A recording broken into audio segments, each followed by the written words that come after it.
Maayong udto gikan sa Solar News Channel Manila. Ako si Menchu Antigua Makapagal.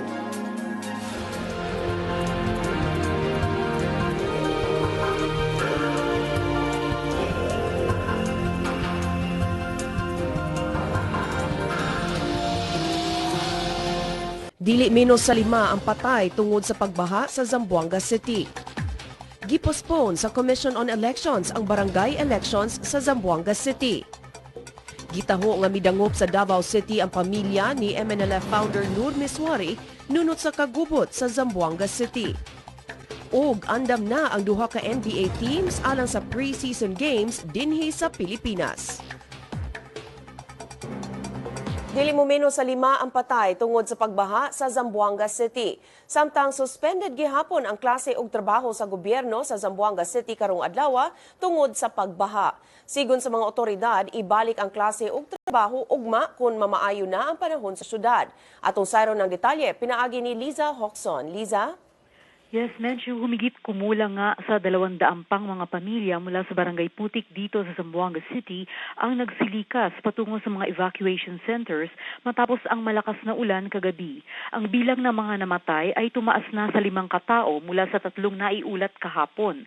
Kasama dito ang isang kasambahay na si Rose Flores, 38 years old na nakuryente sa Barangay Tugbungan at isang 36 anyo na lalaki na nalunod naman sa Barangay Putik. Meron na ngayon 33 evacuation centers kung saan pansamantalang nanunuluyan ang mahigit 13,000 mga individual. Ito ay hindi kabilang sa mga evacuee sa 5 lugar na tinaguri ang critical areas kung saan naglaban ang mga tropa ng gobyerno at ang grupong MNLF. Suspendido pa rin ang lahat ng klase sa elementarya, high school at kolehiyo habang nagkaroon na ng pasok ang mga opisina ng gobyerno. Samantala, idineklara na ng COMELEC ang postponement ng barangay elections dito, bunsod na rin ang krisis na pinagdaanan ng Zamboanga City at ang matinding ulan mula pa noong Biyernes kung saan karamihan ng ilang pampublikong paaralan ay ginamit bilang evacuation centers. Menchu? Daghang salamat, Liza Hoxon, reporting gikan Zamboanga City. Mikan sila sa ilang flights ang Cebu Pacific ug PAL Express gikan og padulong Zamboanga karong adlaw tungod sa daotang panahon. 4 ka flights ang gikan sila sa Cebu Pacific gikan og padulong Manila. Samtang 8 ka flights ang gi-cancel sab sa PAL Express gikan og padulong Manila. Usa pa ka barangay sa Negros Oriental ang gibutang ubos sa state of calamity. Matud ni RDRRMC Central Visayas Director Minda Morante, gibutang ubos sa state of calamity ang barangay poblasyon sa Santa Catalina tungod sa pagbaha. Sigon ni Morante, posibleng mas mudaghan pa ang mga barangay nga mabutang ubos sa state of calamity tungod kay padayon gihapon ang assessment sa 8 pa ka apektado nga barangay. Dugang ni Morante, 2 ka syudad ug 4 ka lungsod sa Negros Oriental ang naapektuhan sa kusog nga pag-ulan. Daan ang gibutang ubos sa state of calamity ang Bayawan City, human dili mo menos 7 ang patay tungod sa pagbaha. Gi-assess na sab sa RDRRMC Western Visayas ang Kabangkalan City sa Negros Occidental kung ibutang kini ubos sa state of calamity. Kini human gipaubos na sa state of calamity ang lungsod sa Ilog, Negros Occidental. Matod sa RDRRMC Western Visayas, posibleng mabutang ubos sa state of calamity ang tibuok probinsya sa Negros Occidental. Gipospone sa Commission on Elections ang barangay elections sa tibuok Zamboanga City tungod sa nahitabong krisis sa syudad. Matod ni COMELEC Chairman Sixto Brillantes, dunag gihapoy security concerns sa pipila ka dapit sa Zamboanga. Gipasabot ni Brillantes nga gihimong evacuation centers ang pipila ka mga eskwelahan nga mauuntay himuong polling precincts. Sigon sab ni Brillantes, anaa sa nagkalain-laing evacuation centers ang mga butante sa mga apektadong barangay. Busa, maglisod ang COMELEC sa pagtukod og voting centers. Matod ni Brillantes, dugang sab sa kalisod sa sitwasyon ang nasinati nga pagbaha sa syudad. Girekomenda sa COMELEC nga himuon ang eleksyon usa ka bulan human ang clearing operations sa Zamboanga City nga matod sa kapulisan moabot og 2 hangtod sa 3 ka semana gikan karon. Gisiguro ni Brillantes nga dayon ang eleksyon sa kasikbit nga lugar sa Zamboanga sama sa Basilan, Sulong ug Tawi-Tawi. Gidisqualify sa Commission on Elections ang mayor sa munisipalidad sa Rojas, Isabela tungod sa giingong pagpamalit og boto. Matod sa COMELEC, nakakuha sila og ebidensya nga nagpamatuod nga namalit og boto si Rojas Mayor Benedict Calderon. Dugang sa COMELEC, ibutang na ubos sa preliminary investigation sa Law Department sa buhatan ang kaso ni Calderon. Niatong Biyernes, gidisqualify sab sa COMELEC sila si North Zagaray Bulacan Mayor Alfredo Kermar ug Councilor Rogelio Santos Jr. sa giingong paghatag og 500 hangtod sa 1,000 ka pesos sa mga botante sa ilang lugar. Nagpinirmahay ang militar ug ang mga Muslim community sa Central Luzon sa Tarlac City og peace agreement nunot sa krisis sa Zamboanga City. Kini ang giisip nga tampo sa militar aron matubag ang mga epekto sa krisis sa Zamboanga City. Ang pinirmahay nahitabo tali sa AFP Northern Luzon Command ug ang Muslim Converts Association sa probinsya sa Tarlac. Gipadayag ni Muslim leader William Yusof nga nasinati nila ang diskriminasyon bisan kung layo sila sa kagubot sa Zamboanga City. Matod ni Northern Luzon Command Chief Major General Gregorio Katapang, padayong makiglambigit ang militar ngadto sa Muslim community alang sa peace ug community development efforts. Sa pagbalik sa Solar News Cebuano, gituuhan nga midangop sa Davao City ang kabanay ni MNLF Chair Nur Miswari nunot sa kagubot sa Zamboanga City. Ang detalye sa among pagbalik.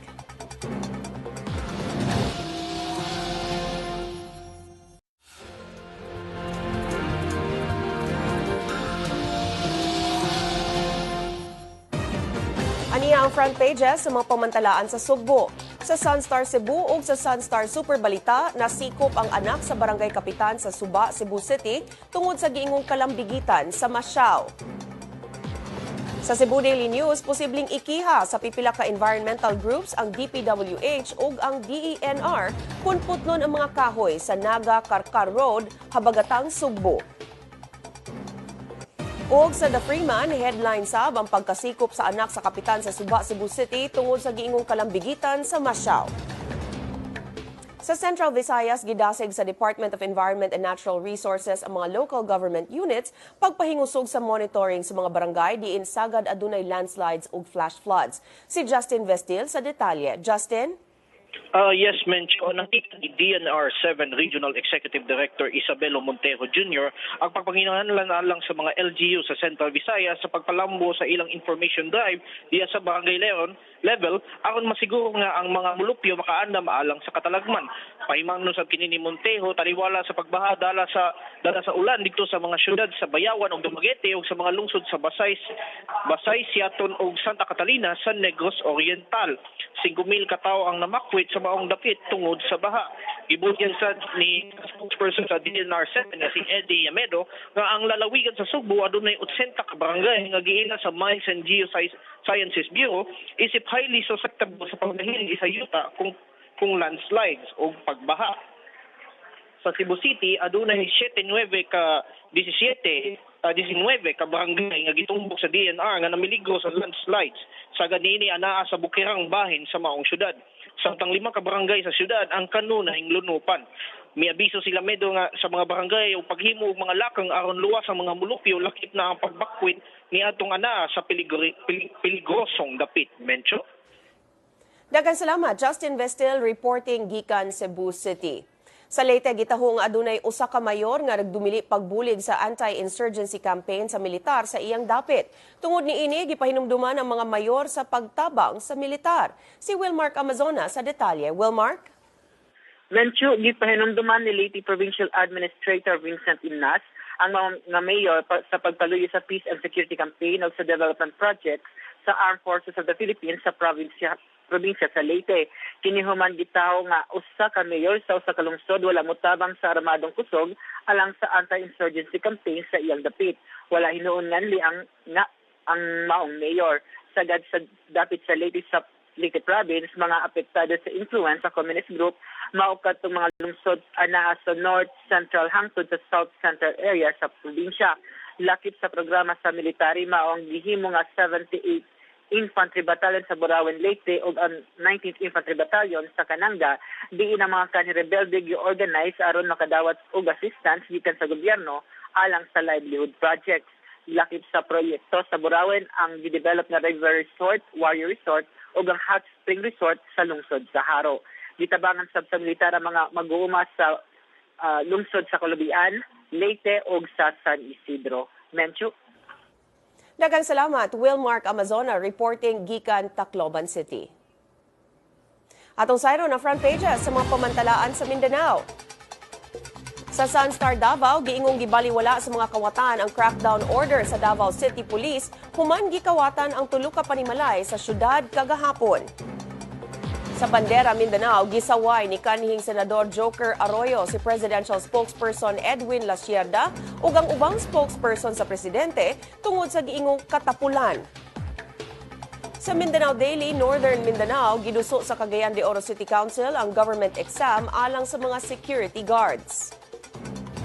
Sa Mindanao Daily, Western Mindanao, upat ang patay sa engkwentro tali sa militar o sa mga giingong miyembro sa Abu Sayyaf Group sa Basilan. Sa Mindanao Daily Caraga, nakig-alayon ang Butuan City Government ug ang usa ka NGO nga nagbase sa Espanya alang sa women empowerment.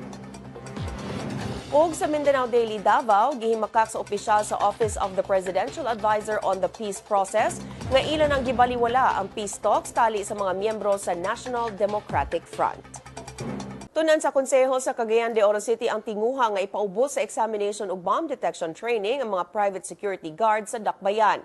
Si Cheng Ordonez sa detalye. Cheng? Menchu, giduso ni Councilor Candy Darimbang ang proposal ngadto sa konseho ng Dakbayan aron matun-an. Mato sa chairman sa Committee on Police, Fire and Public Safety sa konseho, Councilor Ramon Tabor, magmando sa kapulisan sa Dakbayan o gubang law enforcement agencies pagpahigayon sa examination sa mga applicants alang sa pagka-private security guards.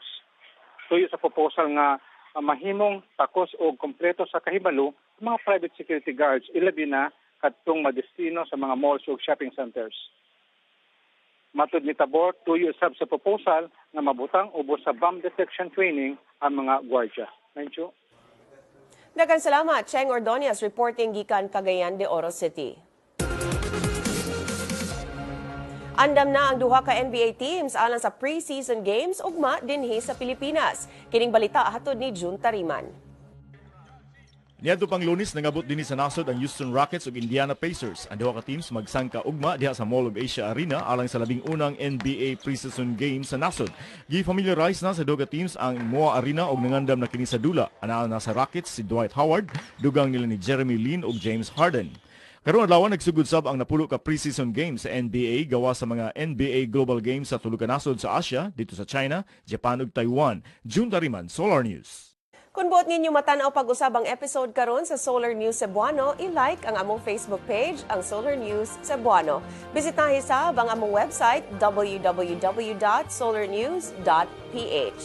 Alang sa inyong mga sugyot ug komentaryo, mahimo sab ninyo kining i-email sa solarnewscebuano@solartv.ph. Ug mao kadto ang Solar News Cebuano hangtod ugma puhon. Ako si Mencho Antigua Macapagal. Daghang salamat ug maayong hapon.